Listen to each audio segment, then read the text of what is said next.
ಭಾರತ ಮಾತ್ರವಲ್ಲ, ಯಾವುದೇ ರಾಷ್ಟ್ರದಲ್ಲಿ ಸುದೀರ್ಘ ಅವಧಿಗೆ ಆಡಳಿತ ನಡೆಸುವ ಸರ್ಕಾರಗಳಿಗೆ ಆರಂಭದ ವರ್ಷಗಳಲ್ಲಿ ಭವ್ಯ ಯಶಸ್ಸು, ಗರಿಷ್ಠ ಜನಪ್ರಿಯತೆ ಹಾಗೂ ವಿರೋಧರಹಿತ ವಾತಾವರಣ ಇರುವುದು ಸಾಮಾನ್ಯ. ಆದರೆ ಒಂದು ದಶಕದ ಆಡಳಿತದ ನಂತರ ಜಾಗತಿಕ ಮತ್ತು ವಿದೇಶ ವಿದ್ಯಮಾನಗಳು ಕೈಮೀರಿದಾಗ ಆಡಳಿತಾತ್ಮಕ ದೌರ್ಬಲ್ಯಗಳು ಎದ್ದು ಕಾಣುತ್ತವೆ. ನಿಯಂತ್ರಣ ತಪ್ಪಿ ಕೆಳಕ್ಕೆ ಜಾರುವ ಹಂತಕ್ಕೆ ದೀರ್ಘಾವಧಿ ಸರ್ಕಾರಗಳು ತಲುಪುವುದು ರಾಜಕೀಯ ಇತಿಹಾಸದಲ್ಲಿ ಬೆಳೆದು ಬಂದಿದೆ. ಇದು ವಾಡಿಕೆಯಂತೆಯೂ ಕಾಣುತ್ತದೆ. ಭಾರತದಲ್ಲಿ ಕಳೆದ 12 ವರ್ಷಗಳಿಂದ ನಿರಂತರವಾಗಿ ಆಡಳಿತ ನಡೆಸುತ್ತಿರುವ ಪ್ರಧಾನಿ ನರೇಂದ್ರ ಮೋದಿ ನೇತೃತ್ವದ ಕೇಂದ್ರ ಸರ್ಕಾರವು ಪ್ರಸ್ತುತ ಅಂತಹದೇ ಒಂದು ಕಠಿಣ ಮತ್ತು ಅತ್ಯಂತ ಸಂಕೀರ್ಣ ಸವಾಲನ್ನು ಎದುರಿಸುತ್ತಿದೆ. ಅಂತಹ ಸಂದಿಗ್ಧತೆ ಇಲ್ಲವೆಂದು ಬಿಜೆಪಿಗರು ತೇವೆ ಸವರಲು ಯತ್ನಿಸಿದರೂ ನೆಲದಲ್ಲಿ ಆಡಳಿತ ವಿರೋಧಿ ಅಲೆ ಎದ್ದು ಕಾಣುತ್ತಿದೆ. ಕಳೆದ ಹಣಕಾಸು ವರ್ಷದಲ್ಲಿ ಅಂತಿಮ ತ್ರೈಮಾಸಿಕದಲ್ಲಿ ದೇಶದ ಜಿಡಿಪಿ ಬೆಳವಣಿಗೆಯು %7.8ರಷ್ಟು ಆರೋಗ್ಯಕರ ವೇಗವನ್ನು ದಾಖಲಿಸಿತ್ತು. ಪೂರ್ಣ ವರ್ಷದ ಬೆಳವಣಿಗೆ %7.7 ಇದೆ ಎಂದು ಸರ್ಕಾರ ಹೇಳಿಕೊಂಡಿತ್ತು. ಈ ಆರ್ಥಿಕ ಬೆಳವಣಿಗೆಯು ಮೇಲ್ನೋಟಕ್ಕೆ ಆಶಾದಾಯಕವಾಗಿ ಕಾಣಬಹುದು. ಆದರೆ ಈ ಆರ್ಥಿಕ ಪ್ರಗತಿಯು ಮುಖ್ಯವಾಗಿ ಸೇವಾ ವಲಯದ ಬಲದ ಮೇಲೆ ನಿಂತಿತ್ತೇ ಹೊರತು ದೇಶದ ನೈಜ ಆರ್ಥಿಕತೆಯನ್ನು ತೋರಿಸಿರಲಿಲ್ಲ. ಆರ್ಥಿಕತೆಯ ನೈಜ ಪರಿಸ್ಥಿತಿಯನ್ನು ಬಿಂಬಿಸುವ ನಾಮಿನಲ್ ಜಿಡಿಪಿ ಬೆಳವಣಿಗೆಯು %8.9ಕ್ಕೆ ಕುಸಿದಿದೆ. ಇದು ಕೇಂದ್ರ ಬಜೆಟ್ನಲ್ಲಿ ಅಂದಾಜಿಸಲಾಗಿದ್ದ %10.1ಕ್ಕಿಂತ ಗಣನೀಯವಾಗಿ ಕಡಿಮೆ ಇದೆ. ಈ ಆರ್ಥಿಕ ಮಂದಗತಿಯ ಮುನ್ಸೂಚನೆಯ ಬೆನ್ನಲ್ಲೇ ಪ್ರಸಕ್ತ ಹಣಕಾಸು ವರ್ಷದಲ್ಲಿ ಭಾರತೀಯ ರಿಸರ್ವ್ ಬ್ಯಾಂಕ್ ದೇಶದ ಆರ್ಥಿಕ ಬೆಳವಣಿಗೆಯ ದರವನ್ನು %6.6ಕ್ಕೆ ಇಳಿಸಿದೆ. ಈ ಆರ್ಥಿಕ ಇಕ್ಕಟ್ಟಿಗೆ ಕೇವಲ ದೇಶೀಯ ಕಾರಣಗಳಷ್ಟೇ ಅಲ್ಲದೆ ಜಾಗತಿಕ ರಾಜಕಾರಣದ ದಿಢೀರ್ ಬದಲಾವಣೆಗಳು ಮತ್ತು ಅನಿರೀಕ್ಷಿತ ಅಂತಾರಾಷ್ಟ್ರೀಯ ಬಿಕ್ಕಟ್ಟುಗಳು ಪ್ರಮುಖ ಕಾರಣವಾಗಿವೆ. 100% ಶುದ್ಧ ಶ್ರೀಗಂಧ ಎಣ್ಣೆಯಿಂದ ತಯಾರಾಗಿದೆ. ಅಸಲಿ ಉತ್ತಮಿಕೆಯನ್ನು ಹೊಂದಿದೆ. ಮೈಸೂರ್ ಸ್ಯಾಂಡಲ್ ಸೋಪ್, ನನ್ನ ರಾಯಲ್ ಬ್ಯೂಟಿ ರಿಚುವಲ್. ಅಮೆರಿಕದ ಅಧ್ಯಕ್ಷ ಡೊನಾಲ್ಡ್ ಟ್ರಂಪ್ ಅವರ ಕಠಿಣ ಸುಂಕ ನೀತಿಗಳು ಭಾರತೀಯ ಆರ್ಥಿಕತೆಗೆ ದೊಡ್ಡ ಹೊಡೆತ ನೀಡಿವೆ. ಪಾಕಿಸ್ತಾನದೊಂದಿಗಿನ ಅಲ್ಪಾವಧಿಯ ಯುದ್ಧವನ್ನು ಕೊನೆಗೊಳಿಸುವಲ್ಲಿ ಭಾರತವು ತಮಗೆ ಯಾವುದೇ ರಾಜಕೀಯ ಕ್ರೆಡಿಟ್ ನೀಡುತ್ತಿಲ್ಲ ಎಂಬ ಕಾರಣಕ್ಕೆ ಅಸಮಾಧಾನಗೊಂಡ ಟ್ರಂಪ್ ದಿಢೀರನೆ ಭಾರತದ ವಿರುದ್ಧ ಆರ್ಥಿಕ ಅಸ್ತ್ರ ಪ್ರಯೋಗಿಸಿದ್ದರು. ಭಾರತೀಯ ರಫ್ತುಗಳ ಮೇಲೆ ವಿವೇಚನಾರಹಿತ ಸುಂಕಗಳನ್ನು ಹೆಚ್ಚಿಸಿರುವುದು ಒಮ್ಮೆಗೆ ಭಾರತದ ಆಡಳಿತ ವ್ಯವಸ್ಥೆಯನ್ನು ಆಘಾತಕ್ಕೀಡು ಮಾಡಿದೆ.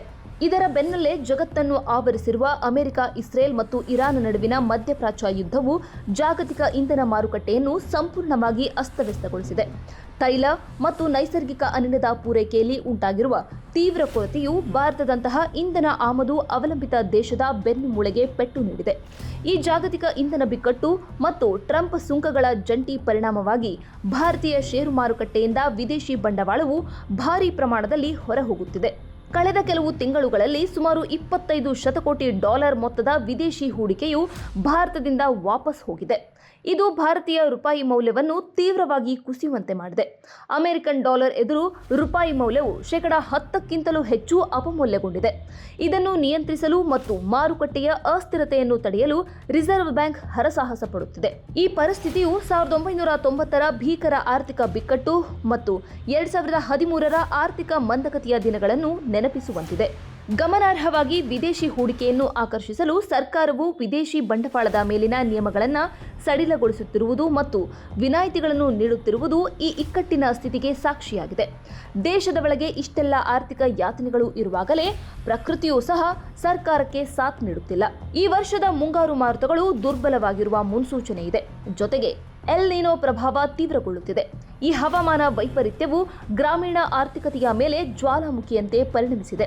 ರಸಗೊಬ್ಬರ, ಕೃಷಿ ಪರಿಕರಗಳು ಹಾಗೂ ಇಂಧನದ ತೀವ್ರ ಕೊರತೆಯು ದೇಶದಲ್ಲಿ ಭಾರೀ ಪ್ರಮಾಣದ ಹಣಕಾಸು ಯಾತನೆ ಮತ್ತು ಅಗತ್ಯ ವಸ್ತುಗಳ ಅಭೂತಪೂರ್ವ ಬೆಲೆ ಏರಿಕೆಗೆ ದಾರಿ ಮಾಡಿಕೊಡುತ್ತಿದೆ. ಇಂತಹ ಆರ್ಥಿಕ ಸಂಕಷ್ಟಗಳು ಮತ್ತು ದೈನಂದಿನ ಜೀವನದ ಯಾತನೆಗಳು ಸಾರ್ವಜನಿಕರ ತಾಳ್ಮೆಯನ್ನು ಪರೀಕ್ಷಿಸುತ್ತಿವೆ. ದೀರ್ಘಕಾಲದಿಂದ ದೇಶವನ್ನು ಆಳುತ್ತಿರುವ ಸರ್ಕಾರದ ಮೇಲಿನ ಜನರ ಆಕ್ರೋಶವನ್ನು ಇಮ್ಮಡಿಗೊಳಿಸುತ್ತಿದೆ. ಜನರು ಆರ್ಥಿಕವಾಗಿ ಕಂಗೆಟ್ಟಾಗ ಆಡಳಿತಾರೂಢ ನಾಯಕರ ಭಾಷಣಗಳು ಅಥವಾ ಭರವಸೆಗಳು ಕೆಲಸ ಮಾಡುವುದಿಲ್ಲ. ಇತ್ತೀಚೆಗಷ್ಟೇ ಪ್ರಾದೇಶಿಕ ಮಟ್ಟದಲ್ಲಿ ತಮಿಳುನಾಡಿನ ಡಿಎಂಕೆ ಮತ್ತು ಪಶ್ಚಿಮ ಬಂಗಾಳದ ಟಿಎಂಸಿ ಪಕ್ಷಗಳು ಇಂತಹದೇ ಆಡಳಿತ ವಿರೋಧಿ ಅಲೆಯನ್ನು ಎದುರಿಸಿದ್ದವು. ಇದನ್ನು ಬಳಸಿಕೊಂಡು ಎಸ್ಐಆರ್ ಕೃತ್ಯಗಳ ಮೂಲಕ ಸರ್ಕಾರಗಳು ಬದಲಾಗುವಂತೆ ಬಿಜೆಪಿ ಮಾಡಿತು. ಆದರೆ ಕೇಂದ್ರದಲ್ಲಿ ಬಿಜೆಪಿಗೆ ಅಂತಹ ಅವಕಾಶವಿಲ್ಲ. ಯಾಕೆಂದರೆ ಅಧಿಕಾರದಲ್ಲಿರುವುದು ಬಿಜೆಪಿಯೇ. ಸಾರ್ವಜನಿಕರಲ್ಲಿ ಆಡಳಿತದ ಮೇಲಿನ ಬೇಸರ ಅಥವಾ ಸಿಟ್ಟು ತಕ್ಷಣಕ್ಕೆ ಸ್ಫೋಟಗೊಳ್ಳುವುದಿಲ್ಲ. ಅದು ನಿಧಾನವಾಗಿ ಜನರ ಮನಸ್ಸಿನಲ್ಲಿ ನೆನೆಯುತ್ತಾ ಹೋಗಿ ಅಂತಿಮವಾಗಿ ಚುನಾವಣೆಯ ಸಮಯದಲ್ಲಿ ಭಾರೀ ಬಿರುಗಾಳಿಯನ್ನೇ ಸೃಷ್ಟಿಸುತ್ತದೆ. ಭಾರತದ ರಾಜಕೀಯ ಇತಿಹಾಸವನ್ನು ತಿರುವಿ ಹಾಕಿದರೆ ಇಂದಿರಾ ಗಾಂಧಿ ಅಥವಾ ರಾಜೀವ್ ಗಾಂಧಿ ಎಂತಹವರ ಅತ್ಯಂತ ಪ್ರಭಾವಶಾಲಿ, ಜನಪ್ರಿಯ ಹಾಗೂ ಸರ್ವಶಕ್ತ ನಾಯಕರೂ ಸಹ ಸಾರ್ವಜನಿಕರ ಆಕ್ರೋಶ ಅಥವಾ ಅಸಮಾಧಾನಕ್ಕೆ ತುತ್ತಾಗಿ ರಾಜಕೀಯವಾಗಿ ತೀವ್ರ ಹಿನ್ನಡೆ ಅನುಭವಿಸಿ ಧೂಳಿಪಟವಾಗಿದ್ದಾರೆ. 1964 ನೆಹರು ಅವರು ನಿಧನರಾದ ಸಮಯದಲ್ಲಿ ಕಾಂಗ್ರೆಸ್ ಪ್ರಬಲವಾಗಿತ್ತಾದರೂ 1967ರ ಚುನಾವಣೆಯಲ್ಲಿ ಬಹುತೇಕ ರಾಜ್ಯಗಳನ್ನು ಕಳೆದುಕೊಂಡಿತು. ಹಾಗೆಯೇ 2011ರ ಹೊತ್ತಿಗೆ ಭ್ರಷ್ಟಾಚಾರ ಮತ್ತು ಬೆಲೆ ಏರಿಕೆಯಿಂದ ಬೇಸತ್ತಿದ್ದ ಜನರು 2014ರಲ್ಲಿ ಅಧಿರಥ ಮಹಾರಥರಿದ್ದ ಕಾಂಗ್ರೆಸ್ ಪಕ್ಷವನ್ನು ಕೇವಲ 44 ಸ್ಥಾನಗಳಿಗೆ ಕುಸಿಯುವಂತೆ ಮಾಡಿದರು. ಪ್ರಸ್ತುತ ಲೋಕಸಭೆಯಲ್ಲಿ ಬಿಜೆಪಿ ಕೇವಲ 240 ಸ್ಥಾನಗಳನ್ನು ಹೊಂದಿದೆ. ನಿರಂತರವಾಗಿ ಪ್ರಾದೇಶಿಕ ಪಕ್ಷಗಳ ಮೈತ್ರಿಕೂಟದ ಆಸರೆಯಲ್ಲಿದೆ.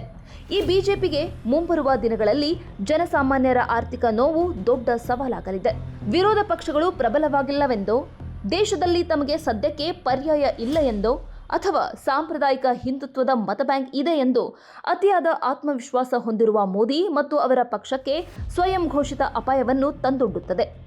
ಏಕೆಂದರೆ ಮತದಾರರು ಒಂದು ಸರ್ಕಾರದ ಹಳೆಯ ಮುಖಗಳಿಂದ, ದಿನನಿತ್ಯದ ಭಾಷಣಗಳಿಂದ ಬೇಸತ್ತಾಗ ಹಾಗೂ ನಿರಂತರ ಬೆಲೆ ಏರಿಕೆಯಿಂದ ತತ್ತರಿಸಿದಾಗ ಅವರು ಸರ್ಕಾರದ ವಿರುದ್ಧ ಮತ ಚಲಾಯಿಸುತ್ತಾರೆ ಮತ್ತು ಇರುವ ಪರ್ಯಾಯವನ್ನೇ ಆಯ್ಕೆ ಮಾಡಿಕೊಳ್ಳುತ್ತಾರೆ.